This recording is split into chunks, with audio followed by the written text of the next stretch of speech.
देखिए साथियों, दुनिया की ज़्यादातर जो महत्वपूर्ण चीज़ें हैं ना, उन लोगों द्वारा प्राप्त की गई है जो कोई ना उम्मीद होने के बावजूद भी अपने प्रयासों में, अपने जो है कंटिन्यूटी में लगे रहे, बार बार संघर्ष करते रहे, हार नहीं माने। कंटिन्यू आपको अपने लक्ष्य के प्रति फोकस रहना है, एकाग्र रहना है। 100% आपको सफलता मिलनी तय है।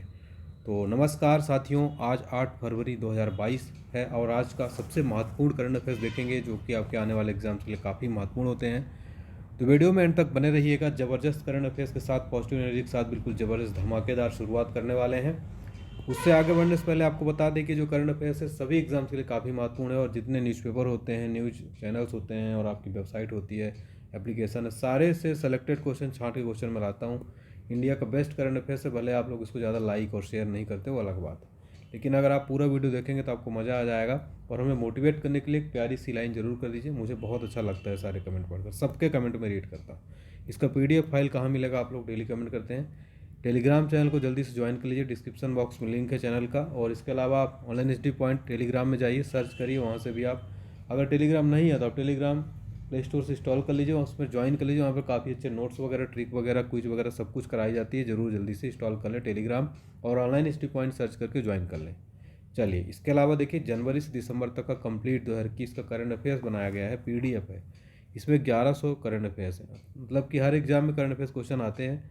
तो ये पीडीएफ आपकी कंप्लीट है। डिस्क्रिप्शन बॉक्स में लिंक दिया गया है इस पीडीएफ का परचेस करने का। मात्र इसकी कितनी प्राइस है? 21 रुपये प्राइस है। जल्दी से परचेज कर ले, सारे एग्जाम के लिए काफ़ी महत्वपूर्ण है। और अगर आपको मंथली करंट अफेयर्स बस चाहिए, अगर आप चाहते हैं 2022 का केवल एक मंथ करंट अफेयर्स चाहिए, तो ये भी अवेलेबल है। डिस्क्रिप्शन बॉक्स में लिंक है, मात्र 15 रुपये के, सभी एग्जाम्स के लिए काफ़ी महत्वपूर्ण है, पूरे डिटेल के साथ में। चलिए फटाफट से रिवीजन करते हैं हमारा 7 फरवरी का करंट अफेयर्स। हाल ही में किसने स्टैचू ऑफ इक्वलिटी का अनावरण किया है? नरेंद्र मोदी जी ने इसको उद्घाटन किया है, स्टैचू ऑफ इक्वलिटी का। ठीक है, स्वामी रामानुजाचार्य जी की ये प्रतिमा है। किस राज्य सरकार ने ओपन एयर क्लासरूम पर शिक्षालय शुरू करने की घोषणा की है? पश्चिम बंगाल सरकार ने शुरू की है। किस राज्य में राजीव गांधी ग्रामीण भूमिहीन कृषि मजदूर न्याय योजना शुरू की गई है? छत्तीसगढ़ सरकार ने ये योजना शुरू की है। हाल ही में एग्जिम बैंक ने किस देश को $500 मिलियन की क्रेडिट लाइन प्रदान की है? श्रीलंका गवर्नमेंट ने। हाल ही में इसरो यानी कि भारतीय अंतरिक्ष अनुसंधान संगठन इस साल अगस्त माह के अंत तक कौन सा चंद्रयान मिशन लॉन्च करने वाला है? चंद्रयान 3, याद रखेंगे, वेरी इंपॉर्टेंट क्वेश्चन है। अगला प्रश्न है हमारा, क्वेश्चन नंबर 6। हाल ही में एशिया के सबसे धनी व्यक्ति कौन बने हैं? गौतम अडानी बनाए गए। हाल ही में गूगल ने किस प्लेटफॉर्म को नए डिजाइन को लॉन्च करने की घोषणा की है? जीमेल को जो है नए तरह से लॉन्च करेगा, काफ़ी नए फीचर्स में ऐड करने वाला है गूगल। फिर देखिए क्वेश्चन नंबर 8 है साथियों। हाल ही में 24वां शीतकालीन ओलंपिक खेल 2022 का आयोजन ये कहाँ हुआ है? चाइना के अंदर किया गया है ये शीतकालीन ओलंपिक का आयोजन। हाल ही में दुनिया की पहली हाइड्रोजन से चलने वाली फ्लाइंग बोट द जेट, जिसका नाम है, कहाँ लॉन्च की गई? यूएई दुबई के अंदर है लॉन्च की गई है। तो हमारे कल के करंट अफेयर्स, अब आज का धमाकेदार जबरदस्त करंट अफेयर शुरू करते हैं। ध्यान से सुनिएगा और नोट करते चलिए। डेली मैं आपको कहता हूँ, डेली सुबह 5 बजे करंट अफेयर जरूर देखा करिए आप। पहला क्वेश्चन देखिए आपकी स्क्रीन पर। हाल ही में मध्य प्रदेश के बाबई का नया नाम बदल दिया गया है, उसका नया नाम क्या होगा? वेरी इंपॉर्टेंट है। माखन नगर इसका नया नाम होगा, बाबई, जो कि मध्य प्रदेश में स्थित है, ध्यान रखिएगा। तो अभी हाल ही में दोस्तों गवर्नमेंट ऑफ इंडिया जो है, भारत सरकार ने मध्य प्रदेश के 3 स्थानों का नाम बदलने की मंजूरी दे दी है। और वो 3 स्थान कौन कौन से हैं? होशंगाबाद एक डिस्ट्रिक्ट है मध्य प्रदेश में, उसका नया नाम कर दिया गया नर्मदापुरम। अभी होशंगाबाद किसके नाम पर पड़ा था? एक सुल्तान थे होशंग शाह, उन्हीं के नाम पर होशंगाबाद नगर का नाम था। अब ये बदल कर इसको चेंज करके नर्मदापुरम कर दिया गया है। फिर एक शिवपुरी डिस्ट्रिक्ट आता है एमपी के अंदर ही, उसका नाम कुंडेश्वर धाम कर दिया गया है। और बाबई है, ये बाबई एक है, ये माखन नगर कर दिया गया। बाबई क्यों फेमस है देखिए, तो प्रसिद्ध पत्रकार हैं और कवि हैं माखनलाल चतुर्वेदी जी, इनका तो आपको पता होगा। तो इनके नाम पर बाबई का नाम बदल दिया गया है, क्योंकि इनका जन्म जो है यहीं हुआ था, एमपी के बाबई में ही। तो इनका नाम माखनलाल चतुर्वेदी के नाम पर माखन नगर कर दिया गया, याद रहेगा ना। यहाँ पे माखनलाल चतुर्वेदी जी की बात हो रही है, मुझे एक कविता याद आ रही, बहुत सुंदर कविता जो मैंने बचपन में स्कूल टाइम में पढ़ी थी, पुष्प की अभिलाषा। आपको भी पता है, अगर पता है तो आप लोग आज कमेंट बॉक्स जरूर बताएंगे। कविता मैं सुना देता हूँ, मुझे पूरी कविता याद है। चाह नहीं मैं सुरबाला के गहनों में गूथा जाऊँ, चाह नहीं मैं प्रेमी माला में बिंद प्यारी को ललचाऊँ, चाह नहीं सम्राटों के शव पर हे हर डाला जाऊँ, चाह नहीं देवों के सिर पर चढ़ूँ, भाग्य पर ठिलाऊँ। मुझे तोड़ लेना बनमाली उस पथ पर तुम देना फेंक, मातृभूमि पर शीश चढ़ाने जिस पथ जावे वीर अनेक। ओहो वाह, क्या सुंदर कविता है ये। कमेंट बॉक्स में जरूर बताइएगा आप लोग, ठीक है, तो याद रखेंगे। चलिए फिर देखिए, एमपी की कैपिटल क्या है, भोपाल है। और यहाँ के गवर्नर कौन है, मंगू भाई सी भाई पटेल है, मंगू भाई छगन भाई पटेल। और यहाँ के चीफ मिनिस्टर की बात करें तो मुख्यमंत्री शिवराज सिंह चौहान है, ठीक है। और अभी देखिए हाल ही में करंट अफेयर्स का एक क्वेश्चन एमपी से रिलेटेड है। देश का पहला वाटर प्लस सिटी कौन बना है, इंदौर बना है, जो कि स्वच्छता में भी नंबर 1 है, भारत का नंबर 1 शहर है। टाइगर स्टेट किसको कहा जाता है, मध्य प्रदेश को कहा जाता है। सर्वाधिक राष्ट्रीय वाला उद्यान कौन सा है, सर्वाधिक राष्ट्रीय उद्यान वाला राज्य है मध्य प्रदेश। सर्वाधिक वन वाला राज्य कौन सा, वो भी एमपी है। तो एमपी से रिलेटेड आपको ये फैक्ट याद रखना है, एग्जाम में बनते हैं सीधे सीधे, ठीक है साथियों। तो उम्मीद करता हूँ ये सारी चीज़ें आपको क्लियर हो गई होंगी। क्वेश्चन नंबर 2 है हमारा, हाल ही में दुनिया के तीसरे सबसे बड़े क्रिकेट स्टेडियम की आधारशिला किसने रखी है। दुनिया का तीसरा सबसे बड़ा क्रिकेट स्टेडियम की आधारशिला किसने रखी है, सौरभ गांगुली, जो कि बीसीसीआई अध्यक्ष हैं, और वहीं के मुख्यमंत्री राजस्थान के अशोक गहलोत जी ने ये आधारशिला रखी है। ये देखिए दोनों की फोटो, सौरभ गांगुली एक साइड अशोक गहलोत। राजस्थान के सीएम अशोक गहलोत और बीसीसीआई के जो अध्यक्ष हैं सौरभ गांगुली ने, जो वहाँ की कैपिटल है जयपुर में दुनिया का तीसरा सबसे बड़ा क्रिकेट स्टेडियम का आधारशिला रखी है।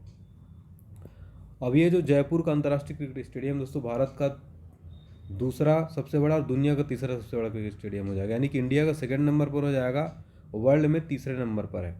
अब आपके मन में आ रहा होगा कि सर दुनिया का सबसे बड़ा स्टेडियम कौन सा है, तो आपको पता होगा, नहीं पता है तो मैं बता देता हूँ। जो अहमदाबाद है दोस्तों गुजरात का, नरेंद्र मोदी स्टेडियम, जो कि इसका पूर्व में नाम मोटेरा स्टेडियम था, इसमें 1,32,000 जो है इसकी कैपेसिटी थी, दर्शन ऑडियंस इसमें बैठ सकती थी। ये दुनिया का सबसे बड़ा स्टेडियम है, कहाँ पर, अहमदाबाद गुजरात में। अब 2nd नंबर पर इंडिया का बन गया है, ये जयपुर का स्टेडियम बन जाएगा, ठीक है।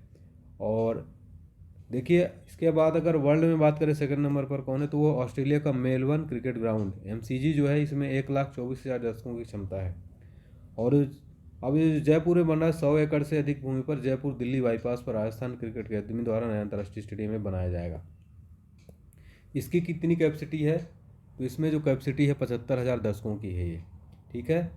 तो ये आपको याद रखना है। भारत और विश्व का सबसे बड़ा क्रिकेट स्टेडियम कौन सा है, अहमदाबाद में स्थित नरेंद्र मोदी स्टेडियम, जिसकी क्षमता लगभग 1 लाख प्लस 1,32,000, इसे मोटेरा स्टेडियम भी कहते हैं। अब देखिए यहाँ पर स्पोर्ट्स या स्टेडियम से रिलेटेड जितने क्वेश्चन हैं स्टैटिक जीके के, वो मैं आपको करा देता हूँ रिलेटेड क्वेश्चन, ठीक है, तो ध्यान रखिएगा। भारत का सबसे बड़ा हॉकी स्टेडियम उड़ीसा के राउरकेला में हो रहा है, जिसका नाम बिरसा मुंडा स्टेडियम होगा, ठीक है, भारत का सबसे बड़ा हॉकी स्टेडियम है। फिर है देखिए अगला क्वेश्चन क्या हो सकता है, भारत का सबसे पुराना cricket stadium Eden garden stadium है, जो कोलकाता में है, जो भारत का अब पहले दूसरा था, अब ये दूसरा हो गया जयपुर वाला, ठीक है। तो ये फैक्ट गलत है यहाँ पर। हिमाचल प्रदेश में सिसु में विश्व का सबसे ऊंचा क्रिकेट स्टेडियम प्रस्तावित है, इसका नाम लाहौल क्रिकेट स्टेडियम होने वाला है। और ग्रेटर नोएडा में से दोस्तों बुद्ध इंटरनेशनल सर्किट भारत का एकमात्र फार्मूला 1 रेस कार ट्रैक है। और भारत का सबसे बड़ा इंडोर स्टेडियम कहाँ है, Indira Gandhi indoor stadium new Delhi के अंदर है। देखिए कुछ महत्वपूर्ण जो भारत के स्टेडियम दोस्तों वो मैं आपको यहाँ पर करा देता हूँ। बरकतुल्ला खान स्टेडियम कहाँ स्थित है, जोधपुर में। महाराजा वीर विक्रम स्टेडियम क्रिकेट कहाँ पर स्थित है, अगरतला में। साल्ट लेक स्टेडियम फुटबॉल का है, कहाँ पर है, कोलकाता में। एकलव्य क्रिकेट स्टेडियम कहाँ है, आगरा में। लाहौल क्रिकेट स्टेडियम कहाँ है, सिसु हिमाचल प्रदेश में, ठीक है। ये याद रखेंगे, वेरी वेरी इंपॉर्टेंट क्वेश्चन हो जाता है। तो दुनिया का तीसरा सबसे बड़ा क्रिकेट स्टेडियम कहाँ पर बन रहा है, जयपुर के अंदर बन रहा है, ठीक है, राजस्थान के अंदर। चलिए क्वेश्चन नंबर 3 पर आ जाते हैं फटाफट से। हाल ही में अंतर्राष्ट्रीय ओलंपिक समिति ने 2028 ग्रीष्मकालीन ओलंपिक खेलों में कितने नए खेल शामिल करने के प्रस्ताव को जो है मंजूरी दे दी है। सही जवाब हो जाएगा इसमें सर्फिंग, स्केटबोर्डिंग, स्पोर्ट क्लाइंबिंग, यानी कि ये तीनों खेल शामिल करने की मंजूरी दे दी गई है। तो इंटरनेशनल ओलंपिक कमेटी है जो दोस्तों 2028 का जो ग्रीष्मकालीन ओलंपिक खेल होगा, इसमें सर्फिंग, स्केटबोर्डिंग और स्पोर्ट्स क्लाइंबिंग को शामिल करने की मंजूरी दे दी गई है। वह कहाँ होगा, 2028 का जो ओलंपिक गेम है ये होगा USA के लॉस एंजलिस में होने वाला है, ठीक है, वेरी इंपॉर्टेंट क्वेश्चन है, ये भी याद रखेंगे। अब देखिए 2024 का जो ग्रीष्मकालीन ओलंपिक खेल है पेरिस फ्रांस में किया जाने वाला है। इसके साथ 3 ग्रीष्मकालीन ओलंपिक खेलों की मेजबानी करने वाला दूसरा शहर बन जाएगा ये पेरिस, जो कि फ्रांस की कैपिटल है। अब अंतर्राष्ट्रीय ओलंपिक समिति के बारे में आपको बता दें, इसका मुख्यालय कहाँ पर है? लुसाने, स्विट्जरलैंड के अंदर इसका हेडक्वार्टर है। सीधे सीधे यहाँ से कई बार एग्जाम में क्वेश्चन बनते हैं। अंतर्राष्ट्रीय ओलंपिक समिति के अध्यक्ष कौन है? ओलंपिक समिति थॉमस बॉक है। इस समिति की स्थापना कब हुई थी? 23 जून 1894 को पेरिस, फ्रांस के अंदर। ठीक है, चलिए अब देखिए क्वेश्चन नंबर 4 है हमारा। हाल ही में किस देश के पूर्व राष्ट्रपति क्रिस्टोस सार्थजेता का निधन हो गया है? वो किस देश के थे ग्रीस के। ग्रीस के पूर्व राष्ट्रपति क्रिस्टोस सार्थजेता का हाल ही में निधन हो गया है। ठीक है, ये पूर्व राष्ट्रपति कब से कब तक, कार्यकाल कब से कब तक था? 1985 से 90 तक ग्रीस के लिए राष्ट्रपति के रूप में कार्य किया। तो उन्होंने 92 साल की उम्र में उनका निधन हो गया है। ग्रीस की बात हो रही है, कैपिटल ध्यान रखेंगे एथेंस है, यहाँ की कैपिटल ग्रीक है। और प्रेसिडेंट देखिए यहाँ पर कौन है? कैटरीना सकेलोपुलियो, ये काफ़ी जो है टफ नाम है। देखिए प्राइम मिनिस्टर कौन है? क्राइकोस है। ठीक है, करेंसी क्या है? यूरो है यहाँ की। तो थोड़ा आप नाम देख लीजिएगा। अब देख लेते हैं दोस्तों आज का जो ब्रेकफास्ट करंट अफेयर्स है। आज का जो ब्रेकफास्ट करंट अफेयर्स है काफ़ी इंपॉर्टेंट है। ब्रेकफास्ट में हमको हेल्दी चीज़ें खानी चाहिए। तो ब्रेकफास्ट में आपको काफ़ी ज़बरदस्त मैं चीज़ें यहाँ पर याद करा रहा हूँ। हाल ही में उत्तर प्रदेश सरकार ने झांसी रेलवे स्टेशन का नाम बदलकर क्या रखने की घोषणा की है? वीरांगना लक्ष्मीबाई रेलवे स्टेशन। उत्तर प्रदेश राज्य के मुख्य सचिव के रूप में हाल ही में किसको नियुक्त किया गया? दुर्गा शंकर मिश्रा को। वर्ष 2021 के लिए किसे हिंदी भाषा का साहित्य अकादमी पुरस्कार दिया गया है? दया प्रकाश सिन्हा को दिया गया है हिंदी भाषा का साहित्य अकादमी पुरस्कार। हाल ही में कौन से विकेट कीपर हैं जो 26 मैचों में 100 शिकार करने वाले भारत के पहले विकेट कीपर बन गए हैं? ये हैं ऋषभ पंत। हाल ही में किस भारतीय क्रिकेटर ने सभी प्रारूपों से संन्यास लेने की घोषणा कर दी? हरभजन सिंह ने। स्वास्थ्य सूचकांक 2021 में किस राज्य को लगातार चौथी बार प्रथम स्थान प्राप्त हुआ है? केरला को प्राप्त हुआ है। दोस्तों मुझे याद आ रहा है जो मैं पहला क्वेश्चन कराया था वो था बदले गए नाम से रिलेटेड। मैंने उसको आपको रिवीजन कराना भूल गया था।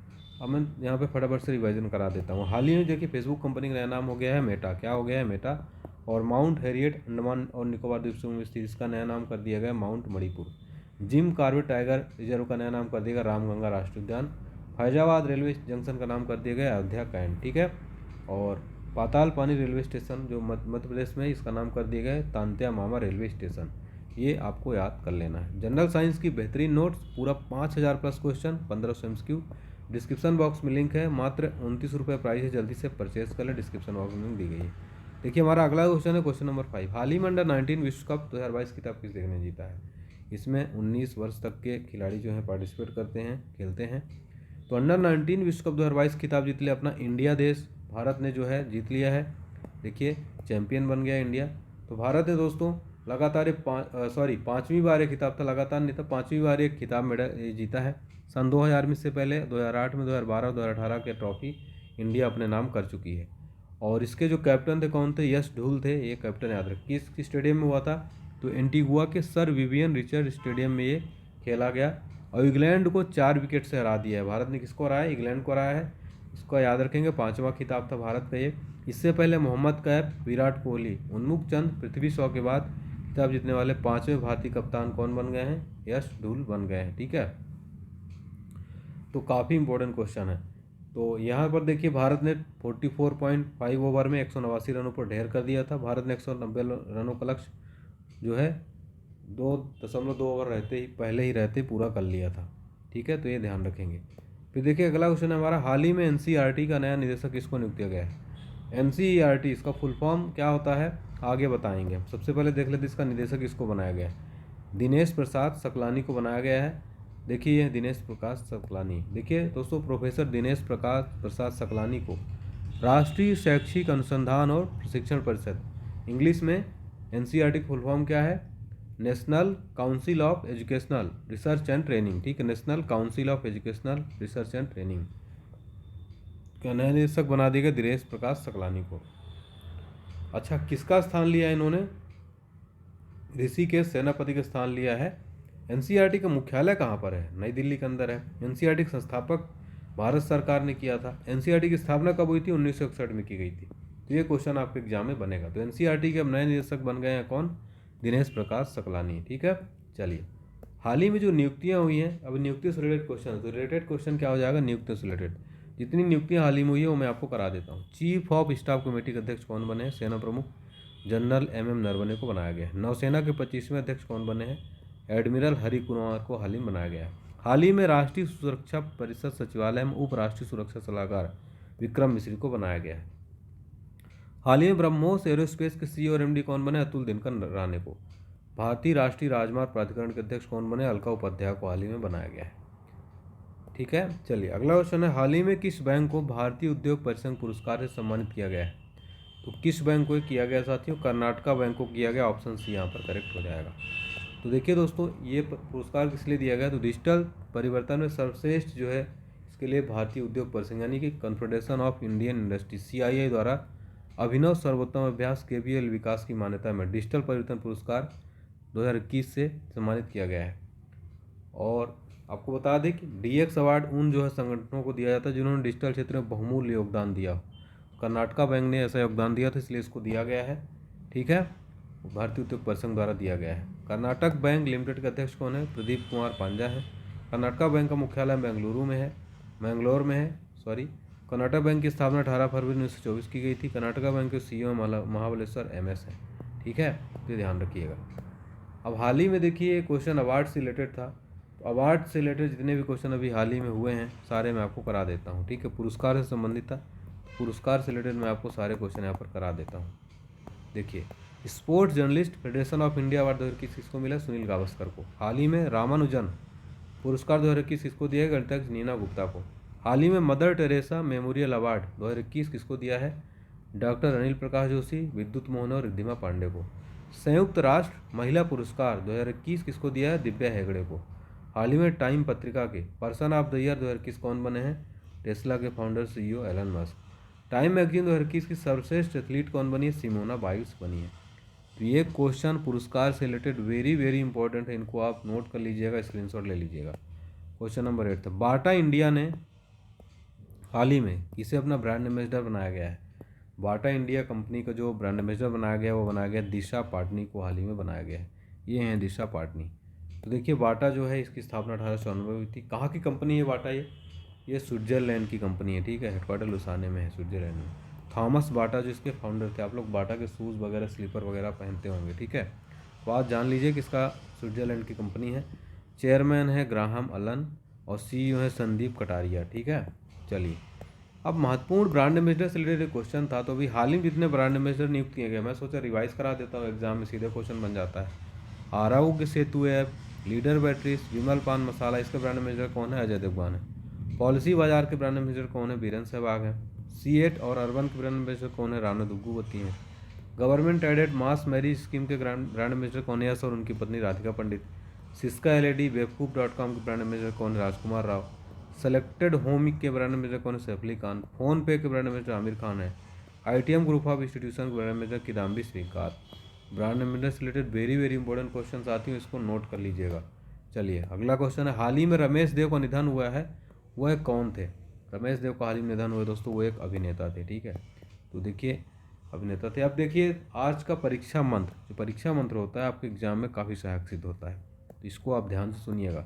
आज देखेंगे हम कर्क रेखा पर जितने भी स्थित देश हैं उनको याद करने की ट्रिक। एग्जाम में पूछ लेता है इनमें से कौन सा देश कर्क रेखा पर स्थित है या कर्क रेखा पर स्थित नहीं है, तो आपको परेशानी हो जाती है क्योंकि इतनी सारी कंट्रीज कर्क रेखा पर आती हैं। तो आपको मैं याद करा देता हूँ, ये मंत्र याद कर लीजिएगा आप। हाँ मैं अम्मी माता बाली पास बिना चाबी, ये आपको ट्रिक याद रखना। ठीक है, हाँ मैं अम्मी माता बाली पास बिना चाबी जाओ, यहाँ पर ये जाओ नहीं लिखा है हमारे टाइपिस्ट ने, तो ये जाओ भी आप नोट कर लीजिएगा। देखिए हाँ से हांगकांग, मैं से मैक्सिको और अम्मी से आ से अल्जीरिया, माँ से म्यांमार और मी से मिस्र। ठीक है, माता से माँ से माली, ता से ताइवान, बाली से हो जाएगा बा से बांग्लादेश, ली से लीबिया, पास में पा से पाकिस्तान, सा से सऊदी अरब। ठीक है, और इसके अलावा देखिए बिना से वी से वियतनाम, ना से नाइजर, चाबी से चा से चीन, भा से भारत, जाओ से जा से जापान, ओ से ओमान। ठीक है, तो हाँ मैं अम्मी माता बाली पास बिना चाबी जाओ, ये ट्रिक अगर आप रट लिए तो कर्क रेखा इतनी कंट्रीज में स्थित है। फिर एक ट्रिक और है, लोहे के उत्पादन करने वाले देशों के नाम क्रमानुसार पूछ लेता है, पूछ लेता है क्रम जमाइए। तो ये ट्रिक याद रखिए CHABI चाबी, तो ये है देखिए फर्स्ट में CS से चाइना हो जाएगा, ए से हो जाएगा आपका ऑस्ट्रेलिया सेकंड नंबर पर, बी से हो जाएगा थर्ड नंबर पर ब्राज़ील, फोर्थ नंबर पर इंडिया। ठीक है, तो ट्रिक आपको याद हो गई होगी, कर्क रेखा पर स्थित देश की ट्रिक याद हो गई होगी। चलिए अब देख लेते हैं आज का ओएसपी एग्जाम लंच क्या है हमारा। लंच में आपको जो है पूरा भरपेट भोजन किया जाता है। इसमें आपको टॉप 10 में ऐसे क्वेश्चन कराऊंगा दोस्तों। आज 11 क्वेश्चन है जो मोस्ट रिपीटेड होते हैं, पिछले 10 वर्षों में पूछे गए हैं। सदाबहार क्वेश्चन होते हैं, जैसे आपका लंच सदाबहार होता है, आप उसको कभी भी खाइए, आपको नुकसान नहीं करता, मतलब हमेशा अच्छा लगता है, इसीलिए ऐसे क्वेश्चन है जो हमेशा पूछे जाते हैं। तो अंतरिक्ष यात्री को बाह्य आकाश कैसा दिखाई पड़ता है? काला। दूरबीन का आविष्कार किसने किया था? गैलीलियो ने। दिल्ली स्थित महात्मा गांधी की समाधि का नाम क्या है? राजघाट है। भारत में पहली रेल कहाँ से कहाँ तक चली थी? बम्बई, मतलब मुंबई से थाने तक। भारत में पहली बार मेट्रो रेल सेवा किस नगर आरंभ की गई? कोलकाता में। भारत में रेल का आरंभ किस सन में हुआ था? 1853 में। प्रथम भारतीय अंतरिक्ष यात्री कौन थे? स्क्वाड्रन लीडर राकेश शर्मा, 1984 में। भारत की पहली महिला मुख्यमंत्री कौन थी? तो प्रथम महिला मुख्यमंत्री श्रीमती सुचेता कृपलानी, यूपी की। हरियाणा के पहले मुख्यमंत्री कौन थे? पंडित भगवत दयाल शर्मा। संयुक्त राष्ट्र संघ की स्थापना कब हुई थी? 24 अक्टूबर 1945 को, और 24 अक्टूबर को संयुक्त राष्ट्र संघ दिवस भी मनाया जाता है। किस धातु का प्रयोग मानव द्वारा सबसे पहले किया गया था? तांबा धातु का प्रयोग किया गया था। ठीक है, तो ये थे हमारे वेरी वेरी इंपॉर्टेंट क्वेश्चन इस एग्जाम में, जो उम्मीद करता हूँ आपको पसंद आया होगा। पसंद आया हो तो इसी बात पे एक लाइक जरूर कर दीजिएगा, और कमेंट कैसा लगा कमेंट बॉक्स जरूर बताइएगा। अब कमेंट ऑफ द डे देखते हैं। देखिए सुबोध जी ने कमेंट किया है, काफ़ी अच्छा कमेंट किया। जिद्दी गर्ल ने कमेंट किया है, और साक्षी वर्मा और भारती, आप लोगों मुझे बहुत मोटिवेट करते हैं और काफ़ी एनर्जी देते हैं, पॉजिटिव एनर्जी देते हैं। सभी को बहुत बहुत धन्यवाद, थैंक यू सो मच दोस्तों आपका कमेंट देने के लिए। ऐसे ही आप हमें मोटिवेट करते रहिए साथियों, काफ़ी अच्छा लगता है। मैं सबके डेली कमेंट रीड करता हूँ। ठीक है, तो वीडियो को लाइक कर दें। अब देख लेते हैं, देखिए आज का सवाल जिसका आपको आंसर जरूर बताना है। हाल ही में 24वें शीतकालीन ओलंपिक खेल 2022 का आयोजन कहाँ हुआ है? रूस, सिंगापुर, चीन या भारत में? तो कहाँ चल रहा है जरूर बताएंगे, काफ़ी इंपॉर्टेंट क्वेश्चन है ये। ठीक है, चलिए मिलते हैं अगले वीडियो के साथ, तब तक के लिए अपना ध्यान रखिए, स्वस्थ रहिए, व्यस्त रहिए, मस्त रहिए। जय हिंद, जय Bharat, take care, bye bye.